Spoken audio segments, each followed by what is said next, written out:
There's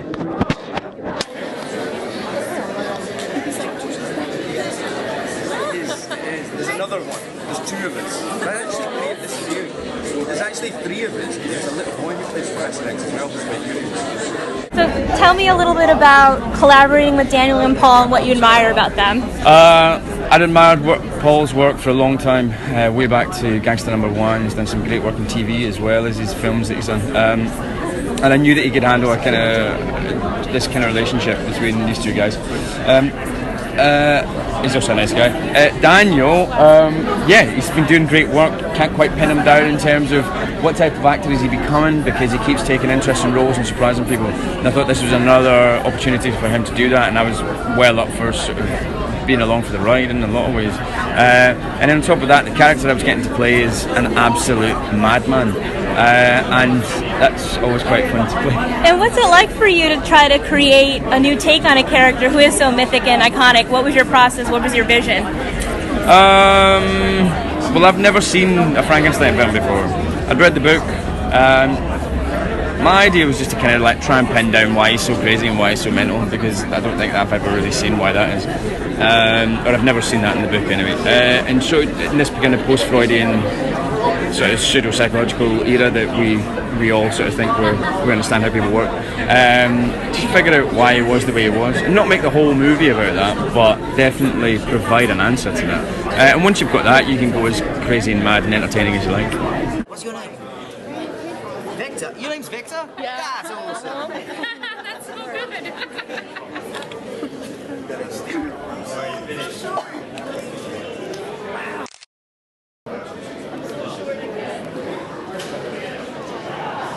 What do you say? No worries.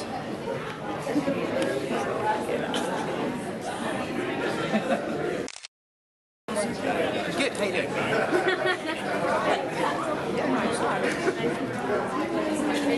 Is that cool? That's as crazy as I get, I'm afraid. Can you talk about wearing the hump?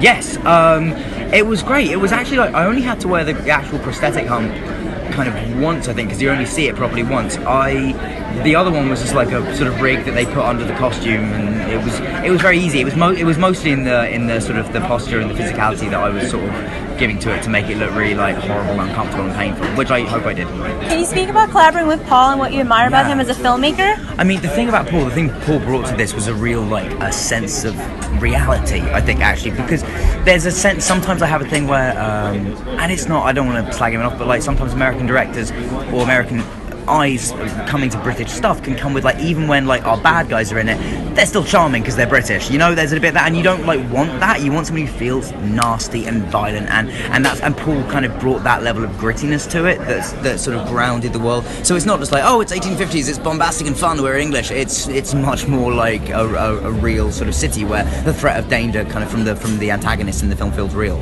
You have a question?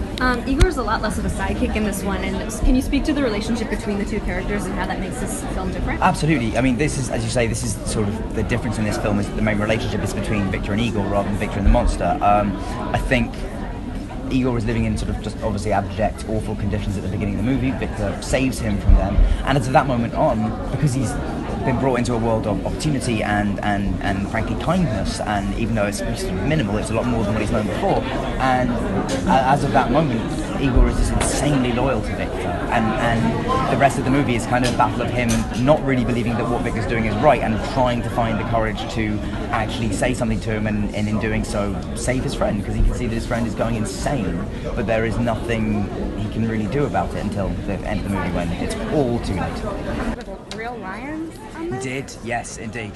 There were two lions in the cage at the beginning in the circus scenes at the beginning, and when I was walking around like this, it was fine, and then as soon as I got into my crouched hunchback position, they both started tracking me. They went down to the ground and started tracking me around the cage, and I was saying, and I talked to the guys, they were like, yeah, they think you're like a hurt animal or something, so they're really honing in on you. And I almost got taken up by a zebra as well that same night, because it's just zebras are skittish, and because they grew up in Africa and there's a lot of things there that will kill them, so they just will bolt suddenly, and this one just came charging on set, and one of the other actors, Danny Mays, who's very tall, sort of swooped threw to me and this other makeup artist up into his arms and just like dived us out of the way. It's quite exciting. Oh my god. And then I gotta ask, have you talked to Eddie Redmayne at all about the... I haven't. No, I haven't, but Any advice for him? he doesn't need advice. He's won an Oscar. he's doing just But he fine. hasn't done this before. He hasn't, but that's the. I mean, if I was going to say anything to him, but I think which is like it's redundant. I don't need to, but it would just be like enjoy it. Like it's a mad, cool thing, and he knows because like he's done other movies where I actually think he's done big budget crazy movies before, but like yeah, it's just a great. I don't know it's the same group of people with the pots, but if it is, like it's such a good group of people. It's so much fun. Like just enjoy it because it's really like it's great. I hadn't actually read a script which dealt with the Frankenstein, with Victor Frankenstein, not Frankenstein the monster, because people kind of get that confused. And I like the idea of the science of it and the kind of quite modern to me, because I think in the modern day we're still questioning what's dark science and what's science that will help us, and it's a very grey area. And so I thought that would speak to a very modern audience. So I was very taken by that. Max Landis is such a gifted writer, and it just has a very clear modernity to it, which was important. And the film is visually stunning. Did you or your DP have any sort of overarching visual palette or influence? Yeah, no, I wanted to make a film that wasn't all buttoned up, grey suits or dark suits, Victoriana with these heightened accents. I wanted it to be much more colourful and much looser because they're young guys, and the young guys who are bullshitting their way through science and try to figure out what's right and what's wrong in the scientific world. So I needed them to be looser and a little less buttoned up. So the way we visually went about ourselves was to make it quite colourful and to have lots of colours and energy about. The camera never stops moving. And so, you know, because it's set in Victorian London doesn't mean it has to have a Victorian style to it, you know. What are some of the challenges or difference between working on larger blockbuster films and television?